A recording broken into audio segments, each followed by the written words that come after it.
2013 Elantra, brand new condenser, and like I've described in other videos, problems with some aftermarket condensers. Take a look at this. Let's look really carefully. Look at the top, and what do you see above the condenser? You see the radiator back there. But if I put my camera down, what do you see behind the radiator? You see the engine compartment. There's the water fill bottle cap for the coolant right there. And then underneath, nice big and open, and underneath the radiator, nice big and open. Now, you have a radiator shroud back here with a large fan. Here's the situation. One, it's an aftermarket condenser, so you already have, on this particular condenser, you have fewer cooling tubes and fewer cooling fins. So you already have a negative minus on your heat rejection ability because you have less surface area. That's one drawback against this right away. Two, because it was aftermarket, it didn't come with the little piece of foam is missing up here going straight through. So when the hood is closed, that'll be nice and sealed. When the plastic top cover is on it, that'll be nice and sealed down here. The fan will be on high speed. It's 90 degrees, it's 100 degrees, it's 105 degrees outside. You're in Arizona, Texas, Louisiana, somewhere really hot. And what happens, as that fan is on high speed, you pressurize this air that is going through the radiator. It's picking up heat from the condenser. Now that hot heat that's now 140 degrees or so, 160 degrees, is hitting the radiator. Now it's picking up that heat. Now the air coming out of the back is like 210 degrees, 230 degrees or more. You have the radiant heat from the engine itself. Under pressure, with this closed, you have a closed vessel, and that pressurized air with the fan with high velocity shooting out directly into this little area right here. Some of the air is trying to go directly down. Some of the air is trying to go directly up and to the sides. While the air that goes directly up is going to do nothing but hit underneath here, and there's a seal right here, so you're going to have a high pressure zone here. If you put a pitot tube, use a manometer, and actually measured pressure by sticking it through the seal while you have high fan speed on a hot day, you have the pressure outside of the car, and then you pass the needle through where it would pass going through here, and you pick up the pressure in here. You would see this is at a higher pressure inside here.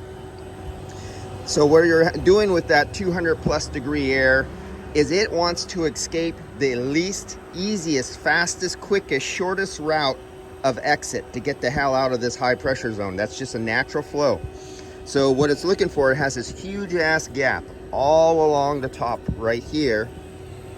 At the same time, air is being drawn in through the fins of the condenser. So the air pressure just immediately in front of the condenser is a lower pressure than the air a distance away from it at atmospheric pressure way out here.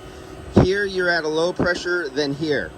And this is at a negative pressure pulling in. While you have this massively huge gap right here of 200 plus degree air that when you're at stop and go traffic and you're at a stoplight and you're going really slow, you have no forced air going over the car. Well, this is when you're sitting and the sun is beating on you on the side of your arms, side of your face.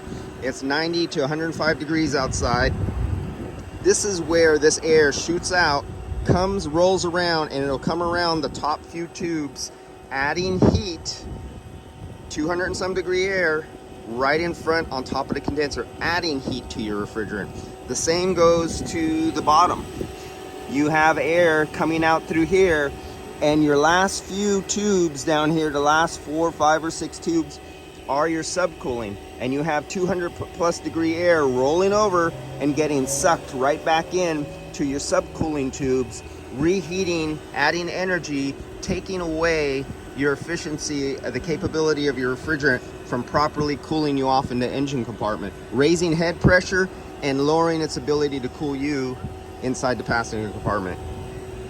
Now, this part they got, OEM, it's good. It has the foam right here. It's a little tweaked. It's not straight. It's, I guess something happened in shipping or something like that. But it's supposed to be somewhat like this. Now either, let's see, let me see if the condenser, well, the condenser and radiator support are pushed all the way forward, and there's a huge gap right here. Something's a little out of alignment. Yeah, comparing the two sides. So I guess something is still out of alignment, and to get it to mate right or fit, the radiator and condenser assembly are pushed back a little too far this way, and they can't come forward because there is no more room. So that's a little misalignment, plus there's a little bow right here. But this gap should be closed up like that. And this one, this piece of plastic wraps all the way around, and then it makes a curve and it comes around like that. And it fairly well seals out the majority of the flow of the air coming around like that. So this is one of your problems. You'd want to seal this gap up right here, actually on top of the radiator or here, either or, but you would want to seal this from up here to down here to stop that flow around, and you would want to seal it down here and anywhere where it could wrap around. And that's another reason it's so important when these plastic body, the shields underneath the engine compartment, when they get ripped off, guys go, oh, those don't serve no purpose, we don't need to put them back on. But when you come to stop at a stoplight, that pressurized air, since there's no more plastic blocking the air from coming down, it comes back down to this negative pressure where air is being pulled up, and the hot air, when you need it the most at stop and go traffic, rolls back up in front of your subcooled lower condensing tubes. So little things to improve. And if you have a vehicle that's an older style and they didn't think of this stuff, these are improvements that you can do on your own system. You get some of the heat, you got to look up, not any foam, but you got to find foam that says it's rated for heat, like in engines and stuff. Remember, you're going to might get coolant and oil on it, and you want to plug up these little areas right here. You want to plug up anything around here and all the way around the bottom. And if you're missing heat shields, you want to put them back on. If you had that little 3-inch flapper down there, that little plastic air dampener, and it got ripped off because you, the owner, or your customer went over speed bumps or went over parking lot, the little bumper stopper, the little concrete things, and they went over it and then they backed off and they ripped it off. If you live in a hot area and they're complaining of cold, not cold, duck dash temperatures when they come to an idle at a stop, or they're in stop and go traffic, you may want to go back and seal all this off. If they're missing air dams, put the air dams back. If they're missing engine heat shields down there, those plastic shields underneath, put those back. And if you discover they have a cheap aftermarket condenser on there, 86 that condenser, yes, that's going to be expensive. It shouldn't have been put on there in the first place, but 86 that condenser and possibly go back to the OEM condenser. That's all for now. See you guys later.